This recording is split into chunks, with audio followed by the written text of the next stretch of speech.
Mayor Chow, thank you so much for sitting down with us. It's been a whirlwind start to Mayor Olivia Chow's term since her election win in June. After nearly 100 days in office, Chow says she's been able to knock some serious items off her to-do list, but she's signaling a temporary change of course on a pledge to rip down the eastern leg of the Gardiner. The crumbling expressway eats up tens of millions of dollars in the city's capital budget. Chow says before the city considers pulling it down, a provincial upload of it and the Don Valley Parkway should be discussed. I think it's important to have this kind of conversation with other levels of government. Say, is it fair for the residents of Toronto to pay for highways that are used so much by people living outside the city? Like, should it not be a provincial highways, for example? So just to be clear, it sounds like you're pumping the brakes on any talk of pulling that eastern leg down until you're certain that the province won't just upload the highway itself.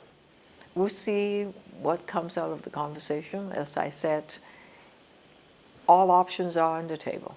Those conversations are taking place in a working group recently formed between the city and the province. Civil servants from both are trying to hammer out solutions to the city's $1.5 billion deficit.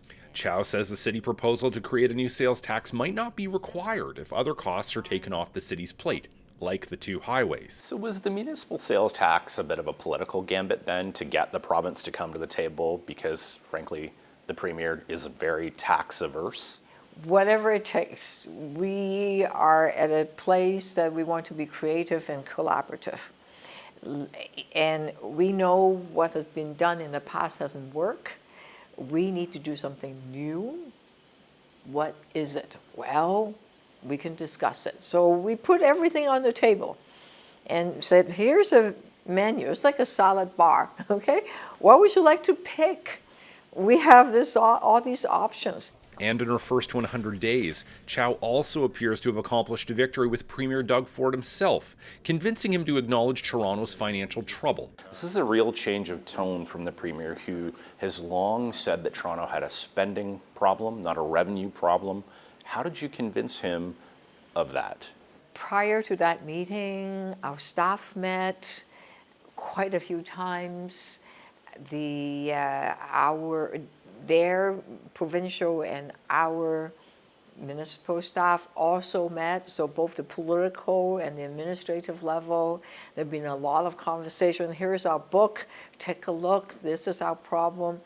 It's structural, it's not spending. And I think he finally realized that is in fact the case. So I'm very grateful that Premier Ford has said, yep, we need to fix some long-term structural things.